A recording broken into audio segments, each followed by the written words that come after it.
ഈശോ മിശിഹായ്ക്ക് സ്തുതിയായിരിക്കട്ടെ. ഈശോയിൽ ഏറ്റവും സ്നേഹം നിറഞ്ഞ നിത്യജീവൻ ശുശ്രൂഷകരെ, ദൈവത്തിൻ്റെ കൃപാവരത്തിൻ്റെ വലിയ അഭിഷേകം ഇന്നത്തെ നിത്യജീവൻ ശുശ്രൂഷയിൽ നിങ്ങളുടെ എല്ലാവരുടെ കൂടെ ഉണ്ടാകട്ടെ എന്ന് പ്രാർത്ഥനയോടെ നമുക്ക് ഇന്നത്തെ ശുശ്രൂഷ ആരംഭിക്കാം. സ്നേഹമുള്ളവരെ, നമുക്ക് അറിയാം, സമ്മാനങ്ങൾ സ്വീകരിക്കാനും സമ്മാനങ്ങൾ നൽകാനും ഇഷ്ടമുള്ളവരെ നമ്മൾ ഓരോരുത്തരും. എന്തുകൊണ്ടാണ് ചില സമ്മാനങ്ങൾ നമ്മൾ മറക്കാതെ സൂക്ഷിച്ചു വയ്ക്കും? അതതിൻ്റെ ഇമ്പോർട്ടൻസ് അനുസരിച്ചായിരിക്കും. ചിലപ്പോൾ തന്ന വ്യക്തിയുടെ പ്രാധാന്യം അല്ലെങ്കിൽ ലഭിച്ച സമ്മാനത്തിൻ്റെ പ്രാധാന്യം. ഞാൻ നിങ്ങളുടെ മുന്നിൽ ഇന്ന് 3 സമ്മാനങ്ങളെക്കുറിച്ചൊന്ന് പറയാൻ പോവാം. നൽകിയ വ്യക്തി പ്രാധാന്യമുള്ളതാണ്, ലഭിച്ച വസ്തുക്കളും പ്രാധാന്യമുള്ളത്, ലഭിച്ച സമ്മാനവും പ്രാധാന്യമുള്ളതാണ്. അപ്പോൾ ഇത് രണ്ടും പ്രാധാന്യമുള്ളതാണെങ്കിൽ ആ സമ്മാനം അതിൽ തന്നെ ദൈവത്തിൻ്റെ വലിയൊരു അഭിഷേകമായിരിക്കും നമുക്ക്. ഈശോയുടെ കാൽവരി മരണത്തിൽ, ഈശോയുടെ പീഡാസഹനത്തിൽ, ആ വേദനയിൽ ഈശോ ഈ മാനവകുലത്തിന് നൽകിയ 3 സമ്മാനങ്ങളുണ്ട്. ഈ 3 സമ്മാനങ്ങളാണ് ഇന്നും മനുഷ്യനെ ഈ ഭൂമിയിലും വരാനിരിക്കുന്ന ലോകത്തും നിത്യജീവൻ്റെ ശുശ്രൂഷകളിലും പിടിച്ചു നിൽക്കാൻ സഹായിക്കുന്നത്. അപ്പോൾ തീർച്ചയായിട്ടും നമുക്ക് ചിന്തിക്കാം, എന്താണ് യഥാർത്ഥത്തിൽ ഈ 3 സമ്മാനങ്ങൾ? ഈ 3 സമ്മാനങ്ങൾ നമ്മുടെ ലൈഫിൽ, പ്രത്യേകിച്ച് നമ്മുടെ ആത്മീയ ജീവിതത്തിൽ വളരെ പ്രധാനപ്പെട്ട 3 കാര്യങ്ങളാണ് തിരിച്ചറിയുക. അതുകൊണ്ട് നമുക്ക് ചിന്തിക്കാം. ഒന്നാമത്തെ സമ്മാനം, കാൽവരി മലയുടെ വിരിമാറിൽ ഈശോയുടെ മരണത്തിന് മുമ്പ് ഈശോ നൽകിയ ഒന്നാമത്തെ സമ്മാനമാണ് പരിശുദ്ധ കന്യക മറിയം. തൻ്റെ അമ്മയെ ഈ ലോകത്തിൻ്റെ, മാനവകുലത്തിൻ്റെ മധ്യസ്ഥയായി സമർപ്പിക്കുകയും മനുഷ്യകുലം പാപം ചെയ്യാതെ ജീവിക്കാൻ അവർക്ക് വേണ്ടി മധ്യസ്ഥം നടത്താനും അവരുടെ പാപബന്ധനങ്ങളിൽ പിശാചിനെ ഓടിക്കാനുമായിട്ട് ദൈവം തന്ന ഒന്നാമത്തെ സമ്മാനമാണ് പരിശുദ്ധ കന്യക മറിയം. നമുക്കറിയാം, നമുക്ക് കൂടെ സഹായിക്കാൻ ഒരു വ്യക്തി ഉണ്ടെങ്കിൽ ചില അവസ്ഥകൾ തന്നെ നമ്മൾ വീണു പോകില്ല. രണ്ടാമത്തെ സമ്മാനത്തിൻ്റെ പ്രത്യേകത, അത് പരിശുദ്ധ കുർബാനയാണ്. പരിശുദ്ധ കുർബാന എന്നത് ദൈവത്തിൻ്റെ ശരീരം നമുക്ക് പങ്കുവെച്ചു. നമുക്കറിയാം, ഭക്ഷണം ശരീരത്തെ ആരോഗ്യപ്രദമാക്കുന്നത് പോലെ ദൈവം നമ്മുടെ ആത്മീയ ജീവിതത്തിൻ്റെ ആരോഗ്യപ്രദമായ ഭക്ഷണമായിട്ടാണ് പരിശുദ്ധ കുർബാന നമുക്ക് തരുന്നത്. പരിശുദ്ധ കുർബാന ഭക്ഷണമാണ്, അപ്പമായി മാറിയതാണ്. അപ്പോൾ തീർച്ചയായിട്ടും നമ്മുടെ ആത്മാവിൻ്റെയും ശരീരത്തിൻ്റെയും അവസ്ഥകളിൽ തിന്മ കടന്നു വരാതിരിക്കാൻ നമ്മെ സഹായിക്കുന്നതാണ് പരിശുദ്ധ കുർബാന. ഇത് കാൽവരിയുടെ വിരിമാറിൽ കുരിശിൽ ചുട്ടെടുക്കപ്പെട്ടതാണ് വിശുദ്ധ കുർബാന എന്ന് നമുക്ക് തിരിച്ചറിയാം.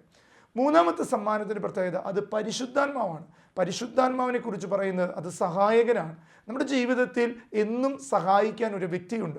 പ്രത്യേകിച്ച് നീതിയെക്കുറിച്ച്, ന്യായവിധിയെക്കുറിച്ച്, കാലഘട്ടത്തെക്കുറിച്ച്, രണ്ടാം വരവിനെക്കുറിച്ച്, ദൈവവചനത്തെക്കുറിച്ച് ആഴമേറിയ ബോധ്യം നൽകുന്നതാണ് പരിശുദ്ധാത്മാവ്. ഈ 3 സമ്മാനങ്ങളും ഈശോ നമുക്ക് നൽകുന്നത് ഈശോയുടെ കുരിശു മരണത്തിൻ്റെ നടുവിലാണ്. തീർച്ചയായിട്ടും ഈശോ എന്ന വ്യക്തി നമുക്ക് പ്രധാനപ്പെട്ടതാണ്. ഈശോ നമ്മുടെ ദൈവമാണ്. അപ്പോൾ സമ്മാനം തന്ന വ്യക്തി തന്നെ വളരെ പ്രധാനപ്പെട്ടതാണ്. മറ്റൊന്ന് 3 സമ്മാനങ്ങളാണ്. ഒന്ന്, നമ്മുടെ ജീവിതത്തിൽ നമുക്ക് വേണ്ടി പ്രാർത്ഥിക്കാൻ, നമ്മുടെ ജീവിതത്തിൽ നമ്മൾ തളരാതിരിക്കാൻ പരിശുദ്ധ അമ്മയെ ദൈവം തന്നു.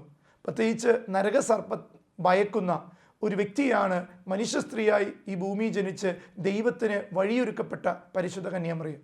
2, നമ്മുടെ ജീവിതത്തിൽ പരിശുദ്ധ കുർബാന ഇരിക്കുമ്പോൾ നമ്മൾ പരിശുദ്ധരായി ജീവിക്കാൻ കൃപ ലഭിക്കുന്നു. മൂന്നാമത്തെ സമ്മാനത്തിൻ്റെ പ്രത്യേകത, ഈ കാലഘട്ടത്തിനെ വിഭജിച്ചറിഞ്ഞ് വരദാനങ്ങളിൽ, അതുപോലെ പല ഫലങ്ങളിൽ, ദാനങ്ങളിൽ വളരാൻ ദൈവം ആഗ്രഹിച്ചപ്പോൾ ദൈവത്തിലെ മൂന്നാമത്തെ ആളായ പരിശുദ്ധാത്മാവിനെ നമുക്ക് നൽകി. അപ്പോൾ ഈ 3 സമ്മാനങ്ങളും നമുക്ക് നൽകിയ ദൈവം നമുക്ക് പ്രധാനപ്പെട്ടതാണ്. ഈ സമ്മാനങ്ങൾ നമ്മുടെ ജീവിതത്തിൽ, അപ്പോൾ ഇത് രണ്ടും കൂടുമ്പോൾ നമുക്ക് ഈ 3 സമ്മാനങ്ങളുടെ ആഴമറിയാം. ഈ 3 സമ്മാനങ്ങളോടൊക്കെ ഒരു പ്രത്യേകതയുണ്ട് സ്നേഹമുള്ളവർ. ഞാനിതിനെക്കുറിച്ച് ഇങ്ങനെ ചിന്തിച്ചപ്പോൾ എന്നെ ഒത്തിരി ചിന്തിപ്പിച്ചത് പരിശുദ്ധ കന്യക മറിയം, പരിശുദ്ധ കുർബാന, പരിശുദ്ധാത്മാവ്. ഈ 3 സമ്മാനങ്ങളിലും ഒരു കാര്യം വളരെ പ്രധാനപ്പെട്ടതാണ്. അത് പരിശുദ്ധ കന്യക മറിയം, പരിശുദ്ധ കുർബാന, പരിശുദ്ധാത്മാവ്. ഈ പരിശുദ്ധി ഈ 3 സമ്മാനങ്ങളിലുണ്ട്. സമ്മാനത്തിൽ തന്നെ പരിശുദ്ധി ഉണ്ടെങ്കിൽ അത് സ്വീകരിക്കുന്നവർ അത് സ്വീകരിക്കേണ്ട രീതിയിൽ ഈ സമ്മാനത്തെ സ്വീകരിച്ചു കഴിയുമ്പോൾ അവരുടെ ജീവിതത്തിലും ഇതേ പരിശുദ്ധി കടന്നു വരും. നമ്മൾ തിരിച്ചറിയുക, നമ്മുടെയൊക്കെ ജീവിതത്തിൽ ഈ 3 സമ്മാനങ്ങൾ വരുത്തുന്ന, പ്രത്യേകിച്ച് നമ്മുടെ ജീവിതത്തിൽ ഒരു മാറ്റത്തിൻ്റെ കാലഘട്ടത്തിലേക്ക്, നിത്യജീവൻ്റെ കാലഘട്ടത്തിൽ പോകുമ്പോൾ പ്രധാനമായിട്ട് നമുക്ക് വേണ്ടത് ഈ ഒരു സ്നേഹത്തിൻ്റെ ശക്തിയുടെ കൃപയാണ്. അതുകൊണ്ട് നമുക്ക് ഒന്നാമത്തെ സമ്മാനം ചിന്തിക്കാം, പരിശുദ്ധ കന്യക മറിയം. സ്നേഹമുള്ളവരെ, പരിശുദ്ധ കന്യക മറിയത്തെ കാൽവരിയുടെ നെറുകിൽ വെച്ച് ദൈവം നമുക്ക് സമ്മാനമായിട്ട് നൽകിയതാണ്. എന്തിനാണ് യോഹന്നാന് അമ്മയെ നൽകുന്നത്? ഈ ലോകത്തിൽ നമ്മോട് കൂടെ നിൽക്കാൻ സ്വർഗം നിയോഗിച്ചിട്ടുള്ള ഒരു മധ്യസ്ഥയുണ്ടെങ്കിൽ അത് പരിശുദ്ധ കന്യകാമറിയമാണ്. മനുഷ്യരായി അവതരിക്കാൻ യേശുക്രിസ്തുവിന് വഴിയൊരുക്കപ്പെട്ടവൾ ഏറ്റവും പ്രധാനപ്പെട്ട ഒരു വ്യക്തിയാണ് പരിശുദ്ധ കന്യാമറിയം. ഞങ്ങളവരെ പരിശുദ്ധ അമ്മ വിശുദ്ധമായ ഒരു ഓർമ്മയല്ല, മറിച്ച് വിശുദ്ധിയുടെ ജീവരൂപമാണ്. പ്രധാനമായിട്ട് ശ്രദ്ധിക്കണേ, പരിശുദ്ധ അമ്മ എന്ന് പറയുന്നത് ഒരു ഓർമ്മയല്ല നമുക്ക്, മറിച്ച് പരിശുദ്ധിയുടെ, എളിമയുടെ ഒരു വിശുദ്ധ രൂപമാണ് പരിശുദ്ധ അമ്മ. അതുകൊണ്ട് അമ്മയുടെ കരം കൂപ്പി നിൽക്കുന്ന രൂപത്തിന് മുന്നിൽ നിൽക്കുമ്പോൾ നമ്മളെല്ലാം അറിയാതെ തന്നെ പ്രാർത്ഥിക്കാൻ ഒരു കാരണം ആ നിഷ്കളങ്കമായ പുഞ്ചിരിക്കും എളിമ നിറഞ്ഞ പ്രാർത്ഥനയ്ക്കും നമ്മുടെ ജീവിതത്തിൽ തരാൻ പറ്റുന്ന ആഴമേറിയ ബോധ്യങ്ങളുണ്ട്. അതുകൊണ്ട് പരിശുദ്ധ അമ്മയുടെ സാന്നിധ്യമില്ലാതെ വിശുദ്ധ സ്പർശനങ്ങൾ നമുക്ക് ലഭിക്കില്ല. പരിശുദ്ധ അമ്മ പരിശുദ്ധയായതുകൊണ്ട് അമ്മയുടെ സാന്നിധ്യം ഒരു മനുഷ്യനിൽ വിശുദ്ധി ഉണർത്തും. എല്ലാ വിശുദ്ധനും തന്നെ പരിശുദ്ധ അമ്മയുടെ ഭക്തരായിരുന്നു, അമ്മയോട് ചേർന്ന് നിന്ന് ദൈവത്തെ ആരാധിച്ചവരാണ്. അതുകൊണ്ട് അവരുടെ ജീവിതത്തിൽ വിശ്വാസത്തിന് അപ്പുറമുള്ള ഒരു അഭിഷേകം അവർക്ക് കിട്ടി. അതുകൊണ്ട് ദൈവ ഇഷ്ടം നിറവേറ്റിയ ഒരു വ്യക്തി പരിശുദ്ധയാണെങ്കിൽ ആ വ്യക്തിയുടെ സാന്നിധ്യം തന്നെ ഒരു കൃപയിലേക്ക് നമ്മളെ കൊണ്ടുവരും. നമുക്ക് തിരിച്ചറിയാം, ഇന്ന് ഈ കാലഘട്ടങ്ങളിലെ തലമുറകൾക്ക് ഇത് വലിയ ആവശ്യമുള്ളൊരു കാര്യമാണ്. ഈ യുവജനങ്ങളുടെ പാത ഇടറാതിരിക്കാൻ പരിശുദ്ധ അമ്മയുടെ മധ്യസ്ഥം വളരെ പ്രധാനപ്പെട്ടതാണ്. അതുകൊണ്ട് അവരുടെ മാർഗങ്ങളിൽ അവർ പ്രയാണം ചെയ്യുമ്പോൾ ചിലപ്പോൾ ഈ ലോകാരൂപി അവരെ പീഡിപ്പിക്കും. അപ്പോൾ പരിശുദ്ധ അമ്മയോട് ചേർന്ന് പ്രാർത്ഥിച്ചാൽ അവരുടെ ജീവിതത്തിൽ മാറ്റം വരുന്നതായിട്ട് കണ്ടിട്ടുണ്ട്. ഞങ്ങളെ നമുക്കറിയാം, പരിശുദ്ധ അമ്മ ഏറ്റവും കൂടുതൽ പ്രത്യക്ഷീകരണങ്ങൾ നടന്നപ്പോൾ അതെല്ലാം യൗവനത്തിലുള്ള ഒത്തിരി പേരോട് ചേർന്നിട്ടാണ്. അവരോടാണ് ദൈവത്തിൻ്റെ സന്ദേശം. കാരണം കാലഘട്ടത്തിൻ്റെ അറിവുകൾ പങ്കുവയ്ക്കാൻ പ്രത്യേകിച്ച് യൗവനങ്ങൾക്ക് സാധിക്കുമെന്ന് പരിശുദ്ധ അമ്മയ്ക്ക് അറിയാം. അമ്മയെയും യൗവനത്തിൽ തിരഞ്ഞെടുത്ത് ദൈവത്തിന് വഴിയൊരുക്കിയവളാണ്. അപ്പോൾ തീർച്ചയായിട്ടും സ്നേഹമുള്ളവരെ, ഇത് തിരിച്ചറിയുക. ഈ കാലഘട്ടത്തിൻ്റെ തലമുറകൾ എവിടെയെങ്കിലും വഴിതെറ്റി പോകുന്നുണ്ടെങ്കിൽ അവിടെ പരിശുദ്ധ അമ്മയുടെ മധ്യസ്ഥം വളരെ പ്രധാനപ്പെട്ട ഒരു കാര്യമാണ്. സ്നേഹമുള്ളവരെ, പ്രവാചകന്റെ പുസ്തകം 3-ാം അധ്യായം 4-ാം വാക്യം പറയുക, അമ്മയെ മഹത്വപ്പെടുത്തുന്ന നിക്ഷേപം കൂട്ടിവെക്കുന്നു. ഒരു വ്യക്തി പരിശുദ്ധ അമ്മയെ ബഹുമാനിക്കുമ്പോൾ, അമ്മയോട് ചേർന്ന് പ്രാർത്ഥിക്കുമ്പോൾ, ദൈവത്തിൻ്റെ അമ്മയായിട്ട് അംഗീകരിക്കുമ്പോൾ അവൻ നിക്ഷേപം സ്വർഗത്തിൽ കൂട്ടിവെക്കുകയാണ്. തീർച്ചയായിട്ടും നമുക്ക് തിരിച്ചറിയാം, നമുക്ക് പരിശുദ്ധ അമ്മയോട് ചേർന്ന് പ്രാർത്ഥിക്കാനുള്ള കൃപ. എന്താണ് പരിശുദ്ധ അമ്മയുടെ മധ്യസ്ഥം? അതുകൊണ്ട് ക്രിസ്തു കഴിഞ്ഞാൽ സഭയിൽ ഏറ്റവും വലിയ മധ്യസ്ഥമാണ് പരിശുദ്ധ കന്യകാമറിയത്തിൻ്റെ മധ്യസ്ഥം. അതുകൊണ്ട് തിരിച്ചറിയുക, 1 തിമോത്തി 2-ാം അധ്യായം 5 മുതൽ 6 വരെയുള്ള വാക്യങ്ങൾ പറയുക, ഒരു ദൈവമേ നമുക്കുള്ളൂ, ദൈവത്തിനും മനുഷ്യർക്കും മധ്യസ്ഥനായി ഒരുവനേ ഉള്ളൂ, അവനാണ് യേശു ക്രിസ്തു. അവൻ എല്ലാവർക്കും വേണ്ടി തന്നെ മോചന ദ്രവ്യമായി നൽകി. അവൻ യഥാകാലം നൽകപ്പെട്ട ഒരു സാക്ഷ്യമായിരുന്നു. അപ്പോൾ യേശു ആണ് നമുക്ക് ഏറ്റവും വലിയ മധ്യസ്ഥം. അതിനുശേഷമുള്ള ഒരു മധ്യസ്ഥമാണ് പിതാവിൻ്റെ മുന്നിൽ പരിശുദ്ധ അമ്മയുടെ മധ്യസ്ഥം. അതുകൊണ്ട് സ്നേഹമുള്ളവർ, നമ്മൾ തിരിച്ചറിയുക, ഈ നൂറ്റാണ്ടുകൾ കടന്നു പോകുമ്പോഴും വലിയ വലിയ വിശുദ്ധർ പറഞ്ഞു വയ്ക്കുന്നൊരു കാര്യമുണ്ട്, മാർപ്പാപ്പന്മാർ നമ്മളെ പഠിപ്പിക്കുന്ന ഒരു കാര്യമുണ്ട്. അതിപ്രകാരമാണ്, സഭയുടെ മക്കൾ പരിശുദ്ധ അമ്മയോട് ചേർന്ന് പ്രാർത്ഥിക്കണം. കാരണം കാലഘട്ടത്തിൻ്റെ ഗതിവിഗതികളെ തിരിച്ചറിയാൻ അതിനൊരു കൃപ കിട്ടും. അതുകൊണ്ട് പരിശുദ്ധ അമ്മയുടെ മധ്യസ്ഥത്തിൻ്റെ അടിസ്ഥാന ഹേതു എന്താണ്? അമ്മയുടെ ദൈവമാതൃത്വവും രക്ഷാകർമ്മത്തിലുള്ള സഹകരണവുമാണ്. അമ്മയോട് എന്തിനാണ് നമ്മൾ മധ്യസ്ഥം വീക്ഷിക്കുന്നത്? ഒന്നാമത്തെ കാര്യം, അമ്മ ദൈവമാതൃത്വത്തിൻ്റെ അമ്മയാണ്. ദൈവത്തിന് അമ്മയായവളായതുകൊണ്ട് ദൈവത്തിന് മുന്നിൽ അവൾക്ക് വിലയുണ്ട്, അതുകൊണ്ട് മധ്യസ്ഥയാണ്. രണ്ടാമത്തത്, രക്ഷാകര കർമ്മത്തിൽ ദൈവം ആഗ്രഹിച്ച കർമ്മം പൂർത്തീകരിക്കപ്പെട്ടത് മാതാവിലൂടെ ആയതുകൊണ്ട് അമ്മയ്ക്ക് സ്വർഗത്തിന് മുന്നിൽ ചോദിക്കാൻ അവകാശമുണ്ട് എന്ന് സഭ നമ്മളെ പഠിപ്പിക്കുക. അതുകൊണ്ട് മാതാവിൻ്റെ മധ്യസ്ഥയിൽ നടന്ന വലിയൊരു അത്ഭുതമാണ് കാനായിലെ കല്യാണ വിരുന്ന്. ദൈവം പറയുന്നത് പോലെ ചെയ്യാൻ അവർ ഉപദേശിക്കുമ്പോഴും അത് ദൈവത്തിൻ്റെ വാക്ക് കേട്ട് ജീവിച്ചൊരു വ്യക്തിയായതുകൊണ്ടാണ് ഈശോ അവിടെ ഇടപെടുന്നത്. സ്നേഹമുള്ളവർ, നമ്മൾ തിരിച്ചറിയുക, അതാണ് യോഹന്നാന്റെ സുവിശേഷം 2-ാം അധ്യായം 1 മുതൽ 11 വരെ കാനായിലെ കല്യാണ വിരുന്നിൻ്റെ മനോഹരമായ കാഴ്ചകളിൽ ഒരു ഇടപെടലിൻ്റെ വ്യക്തിയായിട്ട് പരിശുദ്ധ അമ്മയെ നമ്മൾ കാണുന്നുണ്ട്. അതുപോലെ തന്നെ പരിശുദ്ധ അമ്മയുടെ സാർവത്രിക മധ്യസ്ഥതയെക്കുറിച്ച് സ്രഷ്ടാവായ ദൈവം നമ്മൾ പഠിപ്പിക്കുന്നുണ്ട്. ഈ സാർവത്രിക സഭയ്ക്ക് ഒരു മധ്യസ്ഥയായിട്ട് നിൽക്കുന്നവളാണ് പരിശുദ്ധ അമ്മ. അതാണ് ബെനഡിക്റ്റ് 11-ാം മാർപ്പാപ്പ നമ്മളെ പ്രത്യേകം പഠിപ്പിക്കുന്നുണ്ടത്. സാർവത്രിക സഭയുടെ പ്രശ്നങ്ങളിൽ മാതാവിനൊരു മധ്യസ്ഥമുണ്ട്. അതുകൊണ്ട് സ്നേഹമുള്ളവരെ നമ്മൾ തിരിച്ചറിയുക, ഈ ഒരു കൃപാവരത്തിലൂടെ മാതാവിൻ്റെ മധ്യസ്ഥം നമുക്ക് തേടാൻ കഴിയട്ടെ. രണ്ടാമത്തെ സമ്മാനത്തിലേക്ക് ഞാൻ കിടക്കുകയാണ്, പരിശുദ്ധ കുർബാന. എന്താണ് പരിശുദ്ധ കുർബാന? ഈ ലോകത്തിൽ ഒത്തിരി സ്നേഹിച്ച ദൈവത്തെ കരുണയുടെ സാക്ഷാത്കാരമാണ് പരിശുദ്ധ കുർബാന. ഈ ലോകത്തെ ഒത്തിരി സ്നേഹിച്ച ദൈവം തന്നെ നൽകുന്ന സ്നേഹത്തിൻ്റെ സാക്ഷാത്കാരമാണ് പരിശുദ്ധ കുർബാന. അതുകൊണ്ട് ഇത്തിരി വട്ടത്തിലേക്ക് ഒത്തിരി ഇറങ്ങി വന്ന ദൈവ സാന്നിധ്യമാണ് പരിശുദ്ധ കുർബാന. നമുക്കറിയാം, പരിശുദ്ധ കുർബാന എന്ന് പറയുന്ന അപ്പത്ത് ഇത്തിരി വട്ടമാണ്. അതിലേക്ക് ഒത്തിരി സ്നേഹത്തോടെ ഇറങ്ങി വന്ന ദൈവം. എന്തിനാ? നിന്റെ ഉള്ളിലെ ഇത്തിരി സഹനങ്ങളെ, ഇത്തിരി വേദനകളെ, ഒത്തിരി സന്തോഷങ്ങളെ ഒത്തിരിയാക്കി മാറ്റാൻ ദൈവം പരിശുദ്ധ കുർബാനയിൽ നമ്മുടെ ഉള്ളിൽ വരിക. സ്നേഹമുള്ള നമ്മുടെ ജീവിതത്തിൽ നമ്മൾ തിരിച്ചറിയണം, സ്വർഗത്തിലേക്ക് നമുക്കൊരു യാത്രയുണ്ടെങ്കിൽ ആ യാത്രയ്ക്കുള്ള ഇന്ധനമാണ് പരിശുദ്ധ കുർബാന. പരിശുദ്ധ കുർബാന എന്നത് സ്വർഗത്തിൻ്റെ ഇന്ധനമാണ്. സ്വർഗത്തിൻ്റെ ഇന്ധനം സ്വീകരിക്കുന്നവർക്കേ സ്വർഗത്തിൽ പോകാൻ പറ്റുള്ളൂ. നമുക്കറിയാം, ഒരു പലതരം വസ്തുക്കളിൽ നമ്മൾ പെട്രോൾ ഒഴിക്കും, ഡീസൽ ഒഴിക്കും. ഓരോന്നിൻ്റെ ക്വാളിറ്റി അനുസരിച്ചുള്ള ക്വാളിറ്റി പെട്രോളുകളാണ് നമ്മൾ ഒഴിക്കുക. റോക്കറ്റിലേക്ക് ഒഴിക്കുമ്പോൾ അത് ഹൈ ക്വാളിറ്റി പെട്രോളാണ്, അതൊരു രാജ്യത്തിൻ്റെ നിക്ഷേപത്തിലുള്ളതാണ്. ഇതുപോലെ സ്വർഗത്തിൻ്റെ നിക്ഷേപമാകുന്ന പരിശുദ്ധ കുർബാന എന്ന ഇന്ധനം നമുക്ക് ഓരോ ദിവസവും ബലിപീഠത്തിൽ അർപ്പിക്കപ്പെടുന്നത് നമ്മുടെ ജീവൻ്റെ അംശത്തിൽ തന്നെ സ്വർഗത്തിൽ പോകാനുള്ള ഒരു ആത്മീയ കൃപ ലഭിക്കാനാണ്. അതുകൊണ്ട് നമ്മുടെ ശരീരം അഴുകാതെ തന്നെ സൂക്ഷിക്കാൻ പരിശുദ്ധ കുർബാനയ്ക്ക് കഴിയുമെന്ന് ദൈവം പഠിപ്പിക്കുക. യോഹന്നാന്റെ സുവിശേഷം 6-ാം അധ്യായം യുക്രിസ്റ്റിക് തിയോളജി എന്ന് പറയും. അതിന് 54 മുതൽ 58 വരെയുള്ള തിരുവചനം പറയുക, എൻ്റെ ശരീരം ഭക്ഷിക്കുകയും എൻ്റെ രക്തം പാനം ചെയ്യുകയും ചെയ്യുന്നവന് നിത്യജീവനുണ്ട്. അപ്പോൾ ഉണ്ടോ, നിത്യജീവൻ കിട്ടണമെങ്കിൽ എൻ്റെ ശരീരം ഭക്ഷിക്കണം, എൻ്റെ രക്തം പാനം ചെയ്യണം. എന്നിട്ട് പറയാ, അവസാന ദിവസം ഞാൻ അവനെ ഉയർപ്പിക്കും, അവൻ്റെ ശരീരത്തെ, അവൻ്റെ സെർട്ടിൽ ബോഡിയെ ഹോളി ബോഡിയാക്കി മാറ്റാൻ എനിക്ക് കഴിയും. എന്തെന്നാൽ എൻ്റെ ശരീരം യഥാർത്ഥ ഭക്ഷണമാണ്, എൻ്റെ രക്തം യഥാർത്ഥ പാനീയമാണ്. എൻ്റെ ശരീരം ഭക്ഷിക്കുകയും എൻ്റെ രക്തം പാനം ചെയ്യുകയും ചെയ്യുന്നവൻ എന്നിലും ഞാൻ അവനിലും വസിക്കും. ജീവിക്കുന്നവനായ പിതാവ് എന്നെ അയച്ചു, ഞാൻ പിതാവ് മൂലം ജീവിക്കുന്നു. അതുപോലെ എന്നെ ഭക്ഷിക്കുന്നവൻ ഞാൻ മൂലം ജീവിക്കും. ഇത് സ്വർഗത്തിൽ നിന്നിറങ്ങിയ അപ്പമാണ്. പിതാക്കന്മാർ മന്ന ഭക്ഷിച്ചു, എങ്കിലും മരിച്ചു. അതുപോലെയല്ല ഈ അപ്പം. ഇത് ഭക്ഷിക്കുന്നവർ എന്നേക്കും ജീവിക്കും. കണ്ടോ സ്നേഹമുള്ളവരെ, യോഹന്നാൻ കൃത്യമായിട്ട് വിശുദ്ധ കുർബാനയുടെ ആഴത്തെക്കുറിച്ച് നമ്മളെ ബോധ്യപ്പെടുത്തുകയാണ്. എന്താണ് ഇവിടെ പറയുന്നത്? ഒന്ന്, ഈ ശരീരവും രക്തവും നിങ്ങൾക്ക് നിത്യജീവൻ തരും. ഞാൻ പറഞ്ഞല്ലോ, ഈ ഭൂമിയിൽ നിന്ന് സ്വർഗത്തിൽ പോകണമെങ്കിൽ സ്വർഗത്തിൻ്റെ അപ്പം ഭക്ഷിക്കണം. സ്വർഗത്തിൻ്റെ ഒരു സീല് നമ്മുടെ ഉള്ളിൽ വേണം. അതിന് ദൈവം തന്നത് ദൈവത്തെ തന്നെയാണ്, വിശുദ്ധ കുർബാനയാണ്. അതുകൊണ്ട് വിശുദ്ധ ജോൺ മരിയ വിയാനി പറയുന്നൊരു വാചകമുണ്ട്, ഈ ലോകം മുഴുവൻ നന്മ പ്രവൃത്തികളും വിശുദ്ധ കുർബാന എന്നതിന് പകരം വയ്ക്കുക. അപ്പോൾ നന്മകൾ വിശുദ്ധ കുർബാനയുടെ പർവ്വതത്തിന് മുന്നിൽ മണൽത്തരി പോലെ പൊടിഞ്ഞു പോകും.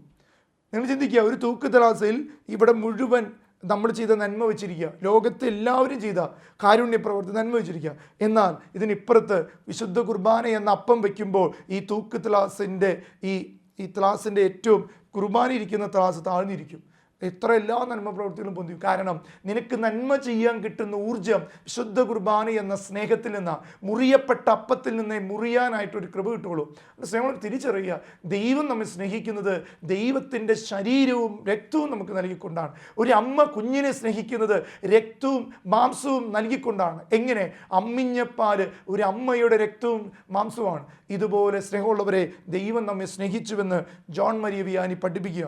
അതുകൊണ്ട് നമ്മുടെ ജീവിതത്തിൽ തിരിച്ചറിയണം. വിശുദ്ധ കുർബാനയെക്കുറിച്ച് പിന്നീട് ജോൺ മരിയ വിയാനി പറയുന്നൊരു വാചകമുണ്ട്, കുർബാന നാം ശരിക്കും മനസ്സിലാക്കിയിരുന്നുവെങ്കിൽ നമ്മൾ ആനന്ദം കൊണ്ട് മരിക്കുമായിരുന്നു.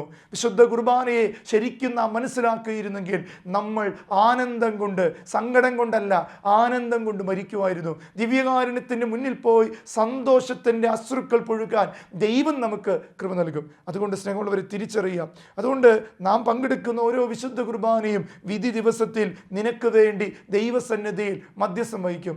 നമ്മൾ ഓരോരുത്തരും ഓരോ ദിവസവും സ്വീകരിക്കുന്ന ദിവ്യകാരുണ്യം നമ്മുടെ മരണത്തിൻ്റെ നിഴൽ വീണ താഴ്വരകളിൽ നമുക്ക് വേണ്ടി, സ്വർഗലബ്ധിക്ക് വേണ്ടി മധ്യസ്ഥം വഹിക്കുമെന്ന് തിരുസഭ നമ്മെ പഠിപ്പിക്കുന്നുണ്ട്. അതുകൊണ്ട് സ്നേഹമുള്ളവരെ, ഓരോ വിശുദ്ധ കുർബാനയും നിന്റെ ലൗകികത മാത്രമല്ല, ആത്മീയ തലങ്ങളെ വളർത്താൻ ശക്തിയുള്ളതാണെന്ന് തിരിച്ചറിയുക. ലൗകികതയ്ക്ക് വേണ്ടി പലപ്പോഴും ബലിപീഠത്തെ ചെറുതായി കാണുമ്പോഴും ആത്മീയതയ്ക്ക് വേണ്ടി വിശുദ്ധ കുർബാന എന്ന സ്വർഗീയ അപ്പം ഭക്ഷിക്കാൻ നിനക്ക് കഴിഞ്ഞാൽ, നീ നിയോഗം വയ്ക്കുന്നത് സ്വർഗത്തിന് വേണ്ടിയാണെങ്കിൽ, വിശുദ്ധ കുർബാന നിന്നെ സ്നേഹം കൊണ്ട് പുതിയും.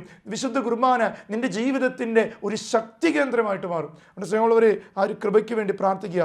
വിശുദ്ധ ബലി അർപ്പിക്കപ്പെട്ട നമ്മുടെ ജീവിതം ബലിവസ്തുക്കളായി ജീവിതാവസാനം വരെ നമ്മൾ തുടരണം. ശുദ്ധ കുർബാന നമ്മെ പഠിപ്പിക്കുന്നത് ഒരു തുടർ ജീവിതമാണ്. എങ്ങനെ? ഒരു വിശുദ്ധ ജീവിതം.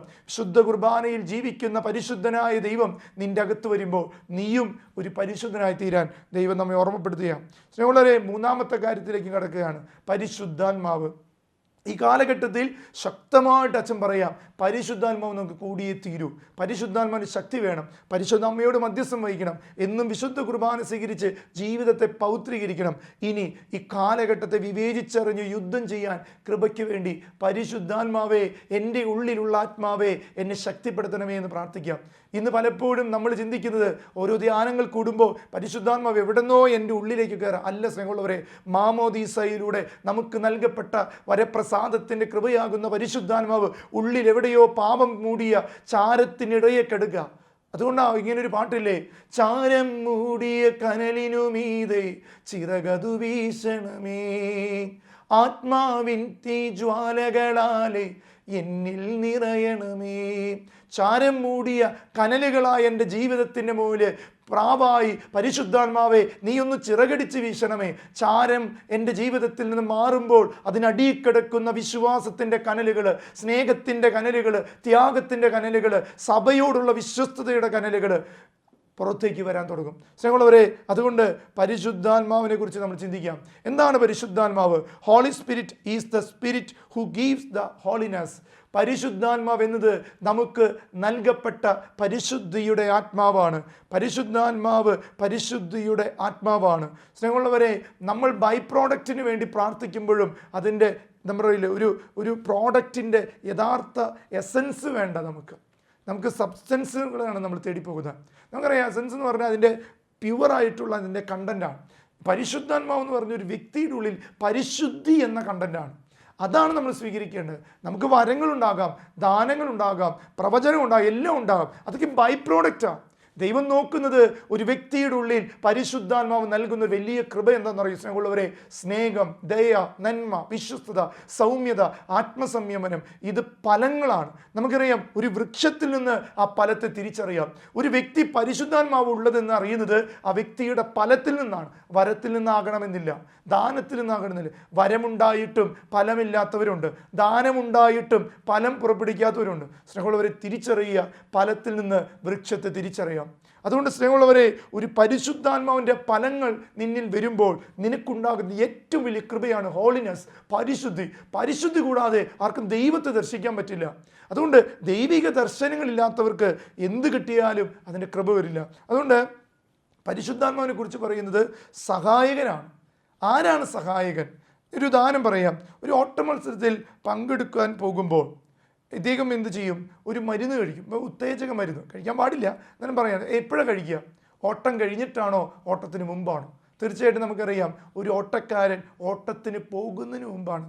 നമ്മുടെയൊക്കെ ജീവിതത്തിൽ സ്നേഹമുള്ളവരെ, പരിശുദ്ധാത്മാവ് ജീവിക്കാൻ ഉത്തേജനം നൽകുന്ന ആത്മാവ്. എല്ലാം കഴിഞ്ഞ് മരണത്തിൻ്റെ കുഴി വരുമ്പോൾ പരിശുദ്ധാത്മാവ് എന്നെ നിറയണമെന്ന് പറഞ്ഞാൽ എന്താ കാര്യം? മരണിക്കുന്ന സമയത്ത് പരിശുദ്ധാത്മാവിനെ കിട്ടിയിട്ട് കാര്യമുണ്ടോ? നിനക്ക് ഓടാനുള്ള ഉത്തേജനം നിൻ്റെ ജീവിതത്തിൽ കിട്ടിയില്ലെങ്കിൽ നീ തളർന്നു വീഴുമെന്ന് ദൈവം നമ്മളെ പഠിപ്പിക്കുക. അതുകൊണ്ട് സ്നേഹമുള്ളവരെ, പരിശുദ്ധാത്മാവ് നിൻ്റെ ജീവിതത്തിൽ ആത്മീയ ഉത്തേജനമാണെന്ന് തിരിച്ചറിയുക. ആത്മീയ ഉത്തേജനം സ്വീകരിക്കുന്ന ഒരു വ്യക്തിക്ക് ദൈവകൃപ കിട്ടും. അതുകൊണ്ട് ഓട്ടം തുടങ്ങുന്നതിന് മുമ്പേ ഒരു ക്രിസ്ത്യാനിക്ക് സ്വീകരിക്കണം. അതുകൊണ്ടാണ് തിരുസഭ മാമോദീസയിലൂടെ തിരുസഭ മാതാവ് ഉത്തേജനം നൽകുന്നത്.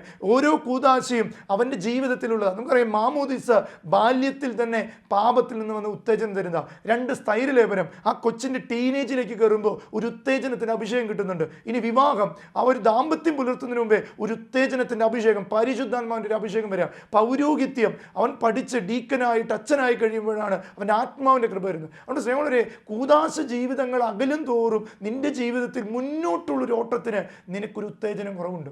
അതുകൊണ്ട് സ്നേഹമുള്ളവരെ, പരിശുദ്ധാത്മാവ് ഒരു ക്രിസ്ത്യാനിയുടെ ജീവിതത്തിൽ ഒരു സഹായകനാണ്, ഓടാനുള്ള കൃപ നൽകുന്നത്. അതുകൊണ്ട് we have eligible for the sanctity life. നമ്മൾ എലിജിബിളാണ്, വിശുദ്ധ ജീവിതം നയിക്കാൻ എലിജിബിളായ മക്കളാണ്. എന്തുകൊണ്ട്?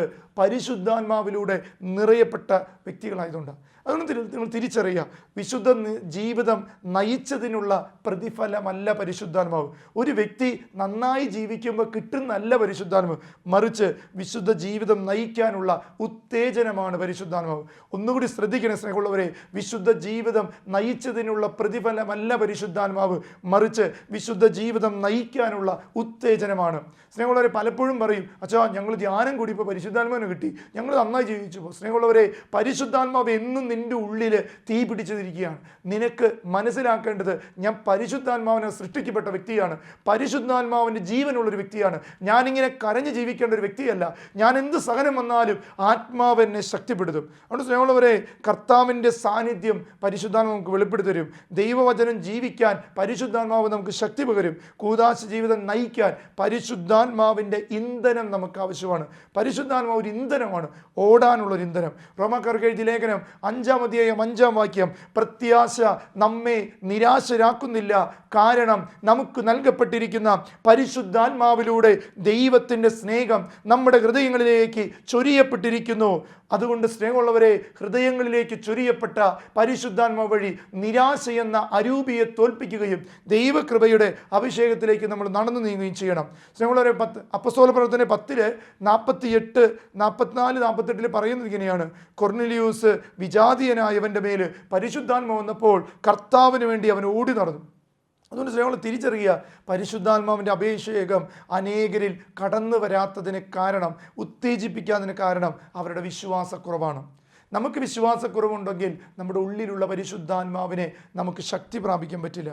അതുകൊണ്ട് ലൂക്കായുടെ സുവിശേഷത്തിലെ 11-ാം അധ്യായം 9 മുതൽ 13 വരെയുള്ള വാക്യം പറയുക: ഞാൻ നിങ്ങളോട് പറയുന്നു, ചോദിക്കുവിൻ നിങ്ങൾക്ക് ലഭിക്കും, അന്വേഷിക്കും നിങ്ങൾ കണ്ടെത്തും, മുട്ടുവിൻ നിങ്ങൾക്ക് തുറന്നു കിട്ടും.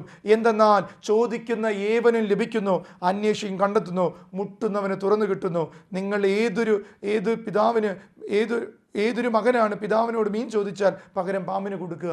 അതുകൊണ്ട് സ്നേഹമുള്ളവരെ, നിങ്ങളുടെ ജീവിതത്തിൽ സ്വർഗസ്ഥനായ പിതാവ് നിങ്ങൾക്ക് എത്രയോ അധികമായി പരിശുദ്ധാത്മാവാണ്. അതുകൊണ്ട് സ്നേഹമുള്ളവരെ, നമുക്ക് പ്രാർത്ഥിക്കാം. പരിശുദ്ധ അമ്മയോട് മധ്യസ്ഥം വഹിച്ച് പരിശുദ്ധ കുർബാനയുടെ ശരീര രക്തങ്ങൾ ഉള്ളിൽ വഹിച്ചുകൊണ്ട് പരിശുദ്ധാത്മാവിൻ്റെ ഉത്തേജനത്താൽ ജീവിക്കാൻ കൃപ ലഭിക്കട്ടെ. നമ്മുടെ കർത്താവ് ഈശോ മിശിഹായുടെ കൃപയും പിതാവായ ദൈവത്തിൻ്റെ സ്നേഹവും പരിശുദ്ധാത്മാവിൻ്റെ സഹവാസം നാം എല്ലാവരുടെ കൂടി ഉണ്ടായിരിക്കട്ടെ, ഇപ്പോഴും എപ്പോഴും എന്നേക്കും. ആമേൻ.